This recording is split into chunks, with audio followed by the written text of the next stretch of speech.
दोस्तों, आज की इस वीडियो में हम कुछ ऐसे स्टॉक्स के बारे में बात करेंगे जिन स्टॉक्स के बारे में हमारे दोस्त ज़्यादातर हमसे सवाल करते हैं कि क्या ये स्टॉक हलाल है या नहीं। देखिए, आज इस वीडियो में हम आपको लाइव चेक करके दिखाएंगे कि ये स्टॉक हलाल है या नहीं, और ये अगर हलाल हैं तो क्यों हैं और अगर हराम हैं तो क्यों हैं। दोस्तों, इसी के साथ साथ हम आपको बहुत अच्छी बातें भी बताएंगे। आपसे रिक्वेस्ट है कि इस वीडियो को आखिर तक ज़रूर देखें। और दोस्तों, एक बात का हमेशा ध्यान रखें, जो स्टॉक हराम है तो उसको हराम ही माने। अगर वो हलाल नहीं है तो अपने तरीक़े से उसको हलाल करने की कोशिश ना करें। तो चलिए स्क्रीन पर शुरू करते हैं और देखते हैं कि हम इन स्टॉक्स में कैसे काम कर सकते हैं और क्या हम इनसे प्रॉफिट बना सकते हैं या नहीं। और दोस्तों, इसी के साथ आपको एक छोटी सी इन्फॉर्मेशन दे दूं, अगर आप हमारे साथ व्हाट्सएप पर जुड़ना चाहते हैं तो आप हमारे लिंक से अपना अकाउंट ओपन करें और व्हाट्सएप पर हम हमारे पास user ID mobile number send कर दें। हमारा मोबाइल नंबर आपको वीडियो के डिस्क्रिप्शन में मिल जाएगा। तो चलिए शुरू करते हैं। सबसे पहले मैं अपनी फ़ोटो को एक साइड में कर लेता हूं ताकि आप लोगों को देखने में आसानी हो। दोस्तों, ये रही हमारी स्टॉक ऐप और सबसे पहले हम देखना चाहेंगे RVNL के बारे में।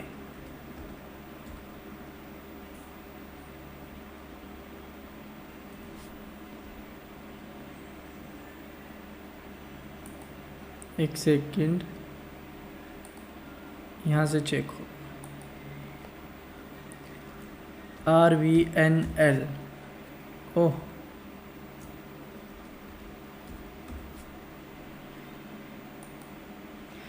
यहाँ पर देखिए RVNL आ रहा है लिखा हुआ कि ये इसमें जो है डेट ज़्यादा है। यहाँ पर देखिए आप, एक सेकंड, ये बहुत मोटी है।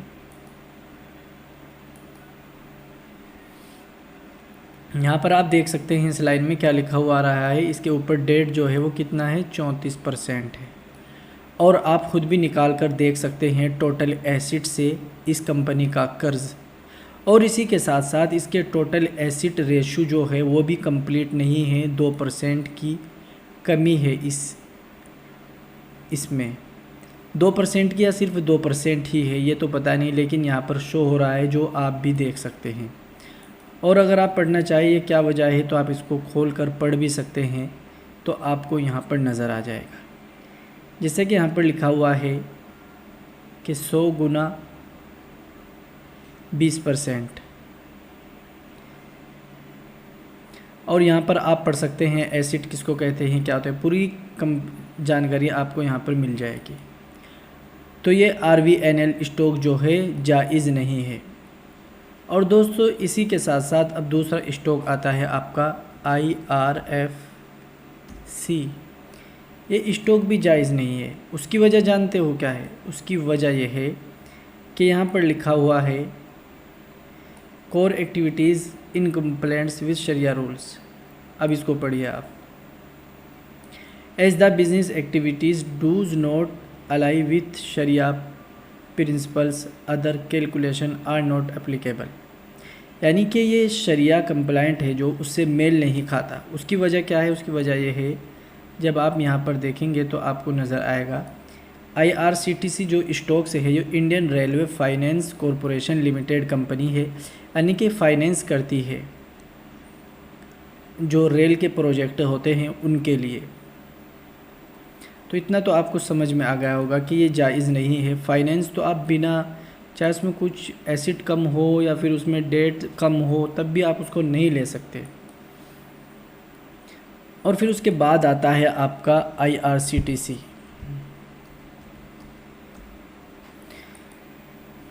IRCTC, इसमें भी आपके जो हैं एसिड से टोटल एसिड रेशो सही नहीं है। अगर ये गलत है तो आप मुझे बता सकते हैं कि फिर कितना है। ये जवाब आपके पास होना चाहिए।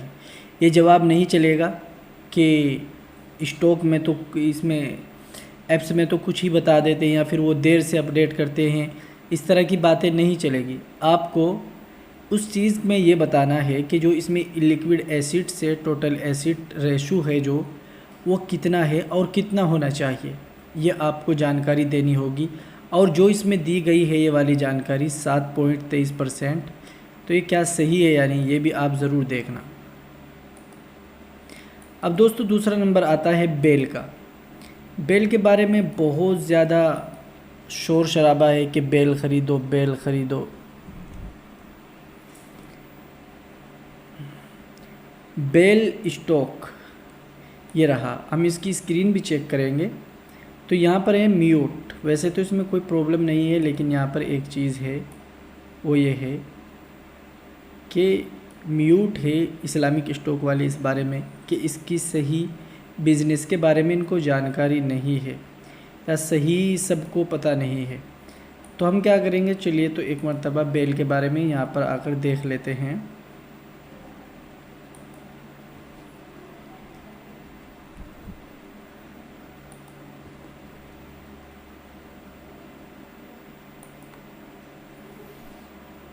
आप इसकी वेबसाइट पर चले जाइए, आपको खुद दिख जाएगा ये क्या क्या काम करते हैं और कौन कौन से इनके प्रोजेक्ट चल रहे हैं।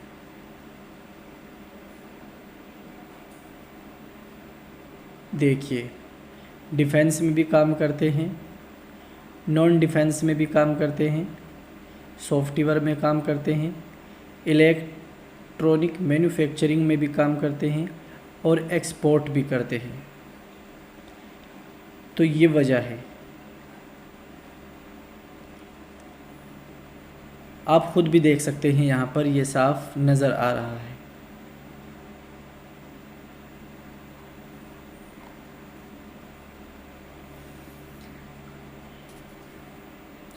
देखिए, जिस तरह भारतीय एयरटेल है या फिर आइडिया वगैरह, वोडाफोन आइडिया, वो जायज़ नहीं है, तो इस तरह ये भी जो है नेटवर्किंग का काम कर रही है या फिर इंटरटेनमेंट भी आ सकता है इस चीज़ में, तो उस वजह से म्यूट हो। लेकिन अगर आपको सही जानकारी और आपका दिल मानता है फिर कोई प्रॉब्लम नहीं है। लेकिन मैं तो यही कहूँगा कि अगर किसी चीज़ के बारे में जानकारी नहीं है तो उसमें घुसना नहीं चाहिए, उससे दूर रहना बेहतर होता है। अच्छा, एक स्टॉक है अशोक बिल्ड कॉइन, इसका बहुत शोर सुनते हैं, चलो देखते हैं इसको भी।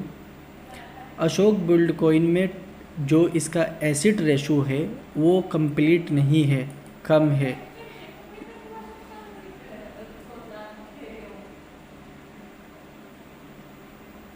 बीस % होना चाहिए, यहाँ पर सिर्फ 5% है, जैसा कि यहाँ पर लिखा हुआ है, देख सकते हो आप। और कोई दिक्कत इसमें नहीं है।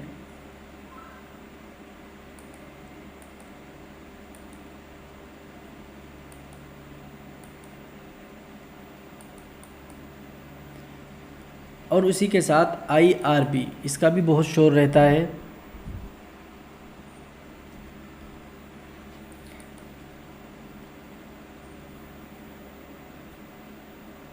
IRB का भी डेट 39% है। बहुत लोग लेते हैं इसको, तो बिल्कुल ना लें, इसमें तो कोई गुंजाइश है ही नहीं।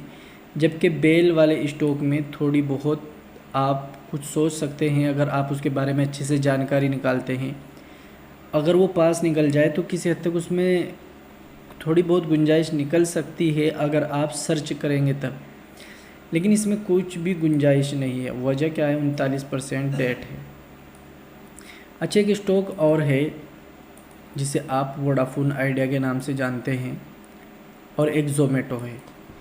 ये स्टॉक ऐसे हैं जो बहुत ज़्यादा मशहूर हैं। देखो डेट कितना है इस कंपनी पर, 114% डेट है, यहाँ पर देखिए। और इसी के साथ साथ अगर हम ज़ोमैटो में देखें,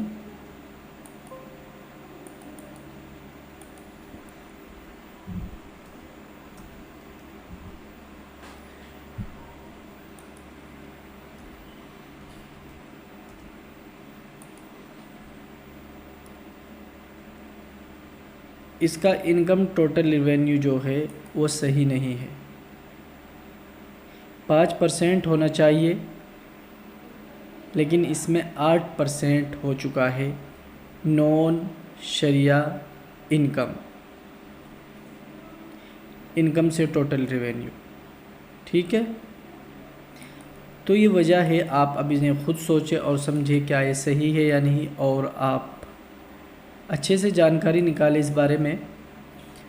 और नहीं तो आप किसी भी स्टॉक की वेबसाइट पर जाकर उसके बारे में अच्छे से और जानकारी ले सकते हैं कि क्या वो सही है क्या गलत है, पूरी जानकारी आपको वहाँ पर मिल जाएगी। जैसे IRCTC है, अगर आप उसके बारे में देखना चाहते हैं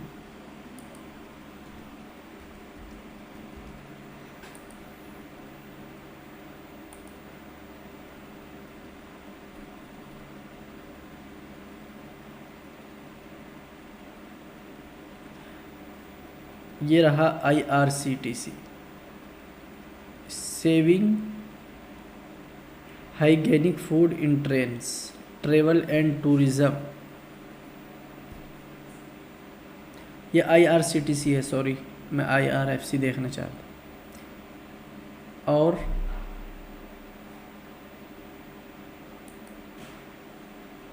रेल नीर पानी का भी इसका प्रोडक्ट है ये,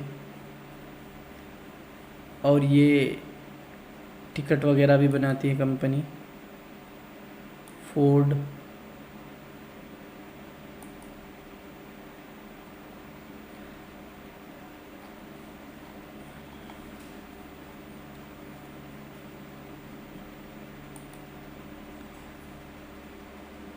और एक कंपनी IRFC।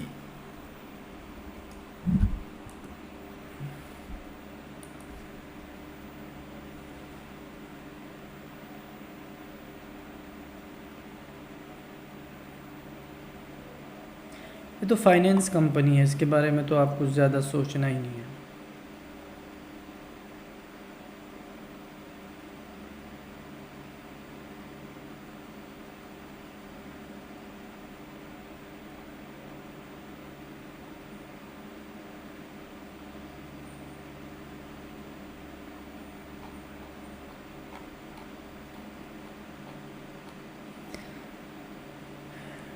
नेट चलो कोई बात नहीं, हमारा काम हो गया। तो आप इस बारे में ज़रूर सोचें और समझने की कोशिश करें कि आखिर हो क्या रहा है, और फिर उस पर काम भी करें। जो स्टॉक जायज़ नहीं है उन्हें ख़रीदने से बचे। अगर आपने लिए हैं तो आप उनसे दूर रहें, या फिर उनका प्रॉफिट जो है बिना सवाब की नियत से सदका कर दें। ठीक है, अस्सलाम वालेकुम।